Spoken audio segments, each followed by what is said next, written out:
there was this idea of proclaiming the reality of human sinfulness uh, uh, uh, to the Confucian tradition. Now, this is a question often asked in India also, and I'm sure in other contexts also. How can we introduce the idea of sinfulness and the inability of humans to save themselves, where the dominant philosophy or the prevailing ideas in that culture may not have ideas of sinfulness or may say that we as humans can actually save ourselves? Yes. Uh, for a long time, you see, the Confucian tradition has seen the world or present the world as a world full of light. Present the human person uh, always on the bright side, only seeing Mm. the beauty, the brightness of the human person. It tends to idealize, you see, the human person as very, very good. Okay. So there is no sense of fallenness of the human person. But in reality, in society, in political circles, I mean, the Confucians actually know, you see, the intrinsic problems in human nature. They try to get rid of this human nature, this distortion within the human person by cultivations of self-awareness, by discipline, and diminishing uh, desires that occasionally emerge within their hearts. Okay, but consistently, they know consistently they fail, and we have to point to them the reality of the dark side of society, the dark side of the human person. And there is no lack of examples, no lack of illustration, and they know that. You see, somehow we are so courteous, we are so embarrassed, you see, to show them, what actually is there. And I think sometimes Christians, we have to be candid enough. And of course, you have to be very clever and very wise, you see, to bring up the dark side. Uh, just several decades ago, when we have the June the 4th, uh, now people call it political turmoil, a political incident. I mean, June the 4th. And one of the main uh, uh, main participator is a writer and a professor at a university called it uh, Liu Xiaobo. Liu Xiaobo is now uh, um,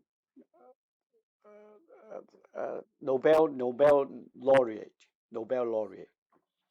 Uh, he's of course he died. I mean, quite a few years back now. You see, in prison. And just a few months uh, before the June the 4th, in an article, you know what he said? The title of the article is "The Tragedy of the Chinese People is a Tragedy Without God." Now, I don't think he's a Mm. believer. Then he explained what he means by that. He said, when the light from the transcendent dimension, the transcendent realm, has been dimmed, okay, on this side, people would make the darkness of this side, into eternal light. So, without the critique from the transcendent dimension, we, I mean, will absolutize ourselves, absolutize our goodness, and then treat Mm. this as eternal light. as if it is eternal truth. But that, unfortunately, that brightness, I mean, that absolute goodness has a lot of flaw in it. Mm. Now, in order to come to that point of talking candidly about the flaw in Confucianism, we have to know exactly, I mean, what is so good about Confucianism. We have to affirm it, you know, and bring it in resonance with uh, Chinese culture, or in the Confucian, bring in resonance with the Christian cultures. Let me share a little bit about an experience in Oxford, in dialogue with a mathematician who happened to be a Buddhist, a very serious Buddhist. Came from China, Mm. got 2 PhD in mathematics, doing research in Oxford. When he encountered me, just several years ago, the first question that he asked was whether I knew an important philosopher called Shong Shili. Shong Shili was formerly a Buddhist who turned to Confucianism and converted to Confucianism, and yet bring along with him, you see, lots of Buddhist spiritual and intellectual resources. And that guy asked me, whether I knew such a person, in order to test whether I, as a pastor, actually know anything about Chinese culture. Because this guy Mm. was so famous and so important to Neo-Confucianism. Okay, and of course I told him, I read him, and I know, his major tenets of thoughts. He was absolutely impressed, and invited me to his home for further dialogue in another night. And of course, I talk Mm. about Buddhism. I talk about Buddhism with him, and with deep appreciation. And he was amazed.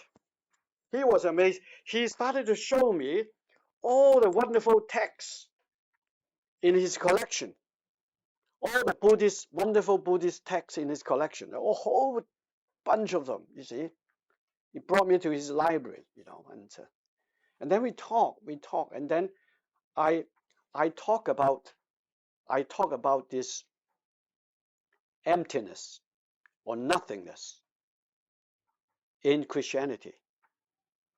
You know, when God created, He created out of nothing. So intrinsically, you see, when you go deep, really deep down to the core of the reality of the cosmos, of human person, without the word of God, it is actually nothingness. It is Mm. because God called, with his word, human persons and the world into reality from nothingness. Okay, originally, we were nothing, but because of this call, we became something. All right. And without the word of God, we are nothing. Yes. And I think the Buddhist is absolutely right. We are nothing. Now, I started with this nothingness, this talk about nothingness with a Buddhist. And he was absolutely amazed that we Christianity Mm. have that. And not only that, I talk about self-emptying of Jesus Christ, God emptying himself. For what? For something that is even more amazing, love. Mm. Okay. And the next day, his wife called me and he said, well, my husband is halfway into the Christian faith. All right. In coming into dialogue with a certain culture, you better know what you're talking about. You better know that you know the culture, well enough to enter Mm. into the dialogue.